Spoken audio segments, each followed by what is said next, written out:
तैयारी के वीडियो पर आपका स्वागत करता हूँ। आज देखिए, आज क्लास स्टार्ट कर रहे हैं इतिहास की। इतिहास की घटना क्या है, ठीक है, इतिहास किसे कहते हैं और इतिहास की जो शुरुआत होती है तो कहाँ से होती है। देखिए, इसको देखते हैं। इतिहास को आप जानते हैं, इसको 3 भागों में बांटा गया है। यानी कौन कौन सा? प्राचीन भारत, ठीक है, और मध्य भारत और आधुनिक भारत। 3 भागों में इसको बांटा गया इतिहास को भारत में, ठीक है। तो इसमें लिखे देते हैं,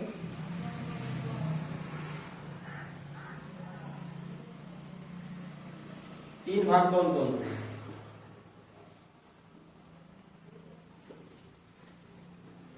इनमें से पहला है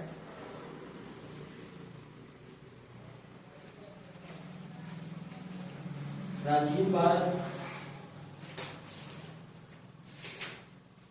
ठीक है। इसके बाद दूसरा है मध्य भारत,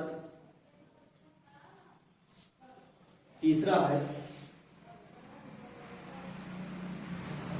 आधुनिक भारत।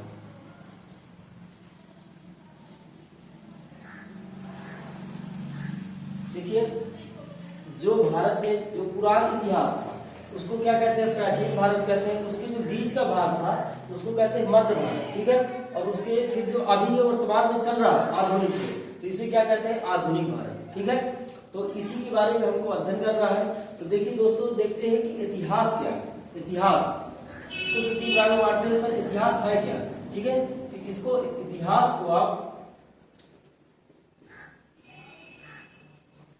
इतिहास इसका मतलब है इति और हास, ठीक है।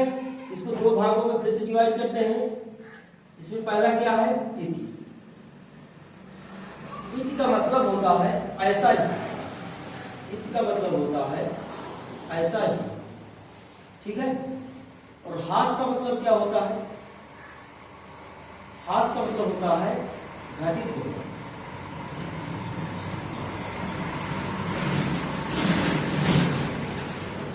इति का मतलब ऐसा ही, हास का मतलब घटित होना। अब देखिए, हास को ये जो इति है इसको तो ऐसा ही बोलते हैं, ठीक है। पर हास को भी 2 भागों में डिवाइड करते हैं। तो पहला है इसमें उत्थान, और इसमें दूसरा क्या है? पतन। अभी उत्थान और पतन क्या है, तो इतिहास की जब परिभाषा लिखेंगे तो उससे पता चल जाएगा कि उत्थान और पतन क्या होता है, ठीक है। तो इतिहास की पहले थोड़ी सी परिभाषा लिख लेते हैं कि इतिहास की परिभाषा क्या है, ठीक है। तो लिखेंगे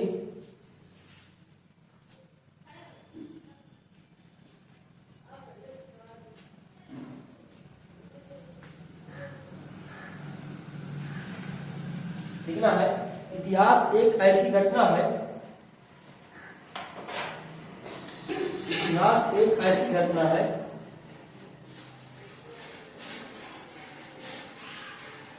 इतिहास एक ऐसी घटना है इतिहास एक ऐसी घटना है जिसमें जिससे किसी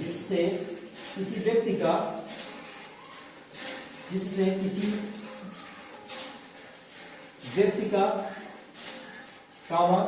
समाज का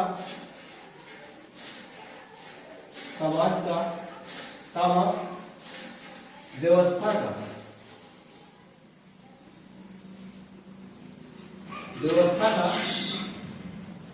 उत्थान व पतन, उत्थान या पतन सिद्ध होता है।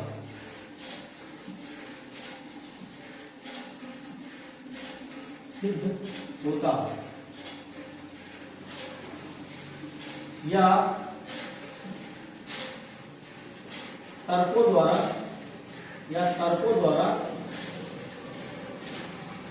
द्वारा पुष्टि की जाती है।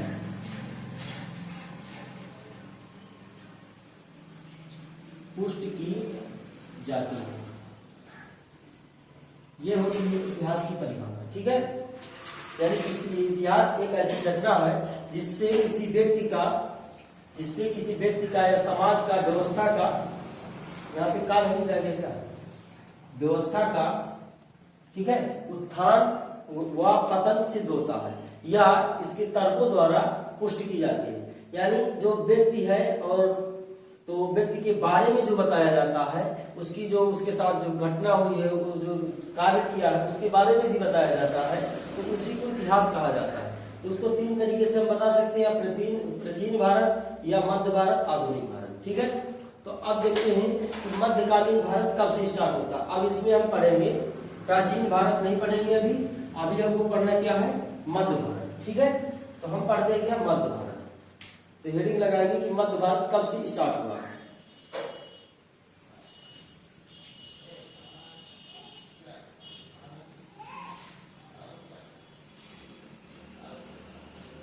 तो देखिए जो मध्य भारत स्टार्ट हुआ है, तो ये स्टार्ट हुआ है 712 से 1707, यानी 712 से स्टार्ट हुआ है और 1707 तक है मध्य भारत। ठीक है, और इसके पहले जो है तो प्राचीन भारत है, कि बाद में आधुनिक भारत है।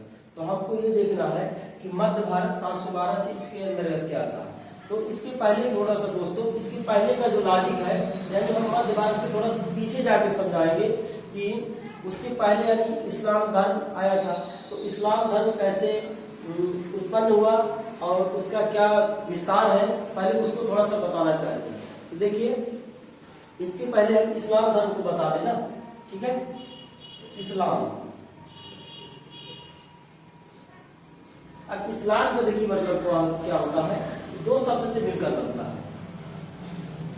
इस्लाम जो बनता है दो शब्दों से मिलकर बनता है, यानी स्लिम। स्लिम, ठीक है, स्लिम का मतलब होता है शांति। और दूसरा क्या है, दूसरा है सलाम। सलाम का मतलब होता है समर्पण।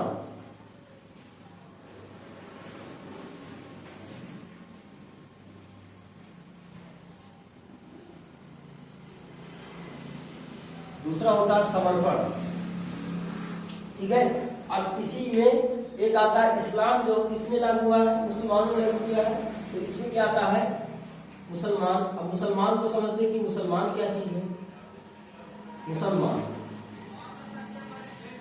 ठीक है, तो मुसलमान भी इसी तरह दो शब्दों से मिलकर बना है। ये सेम टू सेम इसी तरह जैसे ये इस्लाम है, उसी से रिलेटेड करता है मुसलमान। ठीक है, तो मुसलमान जो बना है, तो ये एक शब्द है मुसल्लम।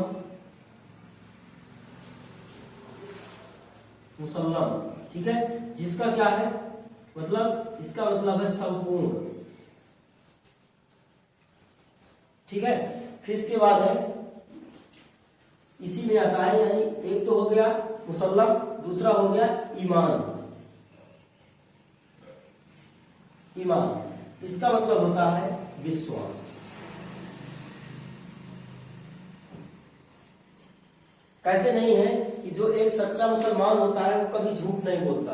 तो उसी का मतलब देखिए, जो एक सच्चा मुसलमान होता है तो यानी संपूर्ण, वो जो मुसलमान होता है इसका मतलब होता है संपूर्ण। उसके पास जो संपूर्ण होता है, जो ईमान होता है संपूर्ण, पूरा विश्वास के साथ होता है। वो किसी से ना तो झूठ बोलता है, ठीक है, ना जो किसी को धोखा देता है। तो उसे कह देते हैं सच्चा मुसलमान। ठीक है, अब देखिए इसके इसी में जो इस्लाम धर्म का जिन्होंने विस्तार किया था, उनका नाम है मोहम्मद पैगंबर साहब। ठीक है, तो उनके बारे में थोड़ा सा पढ़ते हैं।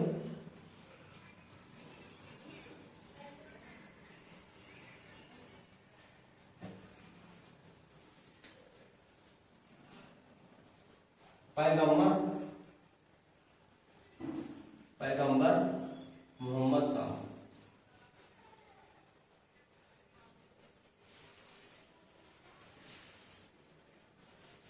देखिए ये कौन है, ठीक है, तो इनके बारे में हमें पढ़ना है। तो इनका जो है पहले जन्म स्थान लिख लेते हैं। इनका जन्म स्थान क्या है, ठीक है, और इनका जन्म कहाँ पे हुआ है। देखिए इनका जो जन्म हुआ है,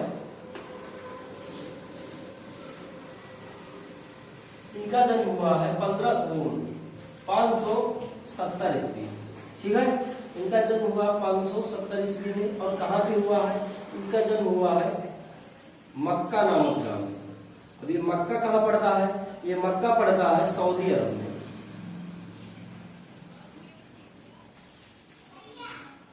मक्का कहाँ पड़ता है दोस्तों? सऊदी अरब में पड़ता है। ठीक है।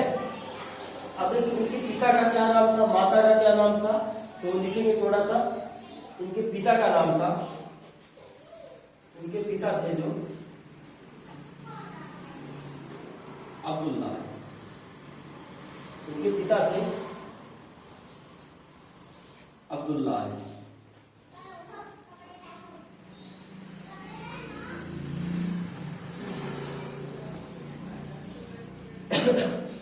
जो टकसाली भाषा थे, इनके पिता टकसाली एक भाषा आती है उस पे थे। टकसाली भाषा का इनको ज्ञान था, टकसाली भाषा से। ठीक है, इनके पिता। अब इनकी माता का क्या नाम था? इनकी माता का नाम था अमीना। ठीक है। इनके एक चाचा जान थे,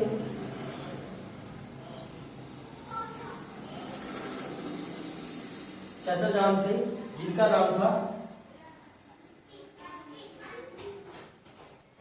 अबू तालिब। ठीक है। जो क्या करते थे? भेड़ बकरियों चरवाए थे। यानी भेड़ जो बकरियां थी, भेड़ बकरियां, भेड़ व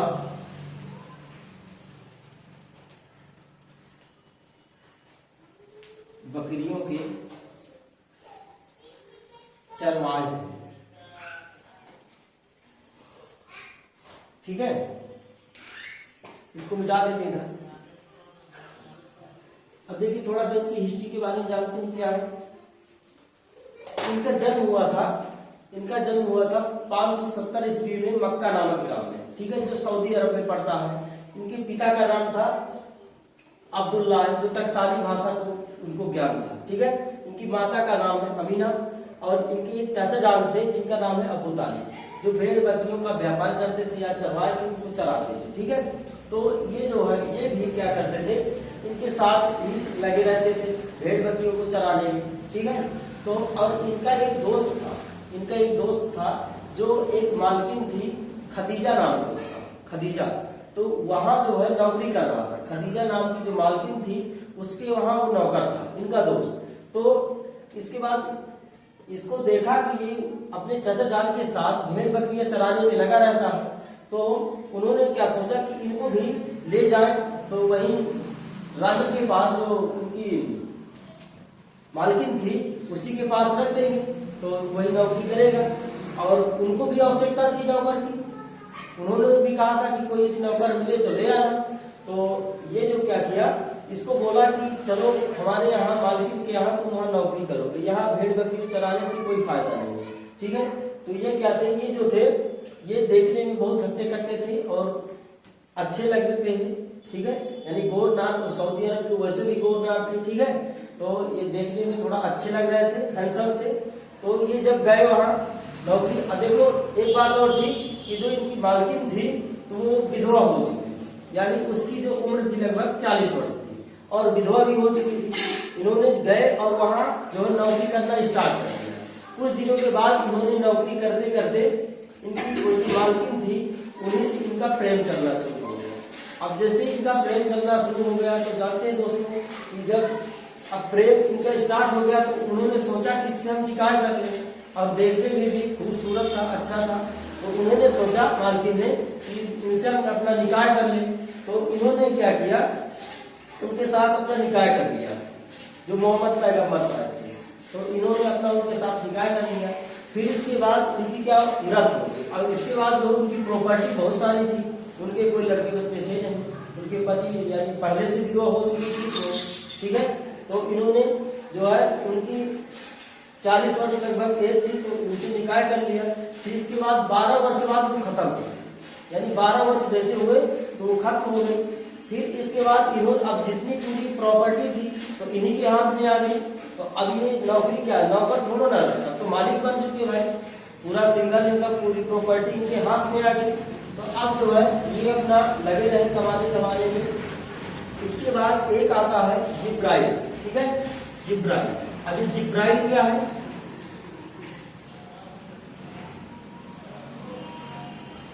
देखिए जो जिब्राइल है इसको एक नाम से और जानते हैं, जिसको कहते हैं अल्लाह दूत, इसको कहा जाता है अल्लाह दूत, ठीक है। अल्लाह दूत का मतलब होता है एक आकाशवाणी। जैसे पहले के जमाने में क्या था, बहुत लोग जानते थे कि दूत आता है, आकाशवाणी होती है, इस तरह के। तो इनको एक आकाशवाणी हुई, आकाशवाणी, जिसका आकाशवाणी क्या हुई उसको शॉर्टकट में कहते हैं कुरान, ठीक है। ये आकाशवाणी, इसका मतलब है, इसका जो फुल फॉर्म है, यानी इसका है कहा है रब ने नबी से। अब देखिए कुरान का मतलब है, कुरान एक बहुत बड़ा जो कोई सब्जेक्ट है, ठीक है, ये बहुत बड़ा सब्जेक्ट है। इसके अंदर जाते हैं तो बहुत सारा मिलता है, पर इसका जो फुल फॉर्म का मतलब कहा, ठीक है, रा का मतलब रब से, ना का मतलब नबी से। मतलब कुरान का मतलब है कहा है रब ने नबी से, यानी जो ऊपर वाला है या दूत ने कहा है कि कहा है रब ने नबी से, यानी नबी का मतलब कोई व्यक्ति से, ठीक है। तो इन्होंने जो कहा है जिब्राइल ने इनसे, मोहम्मद पैगंबर साहब से, कि तुम जो है इस्लाम धर्म का मतलब इस्लाम धर्म को आगे बढ़ाना, ठीक है। तो यही बात कही गई। तो इन्होंने क्या किया, इनकी मालकिन का यहाँ पे नाम लिख दीजिए, ठीक है। इनकी मालकिन का नाम है खदीजा, जिनकी एज क्या थी, 40 वर्ष, ठीक है। इसके बाद 12 वर्षों के बाद,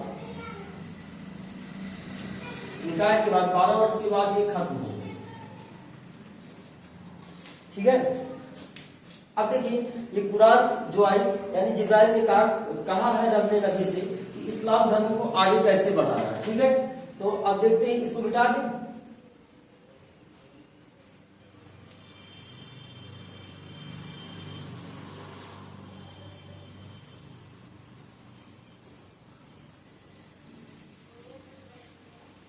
अब देखिए इनके बारे में थोड़ा सा जानते हैं। जो इस्लाम धर्म है, इन्होंने क्या किया, इसी इस्लाम धर्म को आगे बढ़ाना स्टार्ट कर दिया। तो अब देखिए जो अभी भी यहीं भी यदि कोई नियम नया पारित कर दिया जाए या कहा जाए कि इस जात को उस जात में मिलाया जाए, तो क्या सभी लोग सम्मिलित होंगे? नहीं होंगे, क्योंकि इसी तरह एक ये इस्लाम धर्म आया था, तो उन्होंने सभी को सम्मिलित कर दिया कि इस इस्लाम धर्म में सभी लोग शामिल हो जाओ। पर इस तरह तो कोई शामिल होगा नहीं, सब लोग इनका विरोध करने लगे, ठीक है, इनसे लड़ाई झगड़ा करने लगे, यानी तो फिर इन्होंने क्या किया, वहां इनको रहना मुश्किल पड़ गया। अब जैसे इनका विरोध करने लगे तो वहां ये रह नहीं पाए, यानी इनसे झगड़ा होने लगा सभी से, सभी के विरोधी भी हो चुके थे, तो ये वहां रह नहीं पाए। तो इसके बाद इन्होंने 622 ईस्वी में इन्होंने मक्का छोड़ दिया और कहा चले गए, मदीना चले गए। वहां छोड़कर ये कहा चले गए, मदीना चले गए। तो जब नए स्थान पे कोई अभी भी है, अभी हमारे गांव में ही है, यदि कोई बाहर से कोई आदमी आ जाता है और उसके पास बहुत सारा धन होता है, ठीक है, तो क्या करता है, सभी जो खाने पीने वाले हैं तो बंटवाता है, भंडारे करवाता है, यानी ऐश करवाता है, तो उसके पीछे पीछे यानी लग जाते हैं। अभी यहाँ भी गांव देहातों में यही होता है, जैसे कोई बाहर का आदमी टिक जाता है और पैसे वाला होता है, तो उसके पीछे पता नहीं कितनी जनता हो जाती है, और जो गांव में है उसके पीछे कोई नहीं होता। यदि कोई बाहर से आ जाता है तो पीछे उसकी जनता सारी लग जाती है। तो इन्होंने क्या कर दिया, वहीं जाके इनके पास पैसा खूब था, तो इन्होंने लुटाना शुरू कर दिया। और इसके बाद लुटाने के साथ साथ इन्होंने, अब देखो जब पैसा लुटाना कर दिया, तो जो ये कहेंगे वही वो करेंगे, तो सभी को इस्लाम धर्म कबूल करना शुरू कर दिया, ठीक है। तो वो सब मानने लगे इस्लाम धर्म को, यानी इस्लाम धर्म को सभी लोग मानने लगे, ठीक है। अब इसके बाद इन्हीं में एक दोस्त इनका बन गया, जिनका दोस्त का नाम है अबू बकर।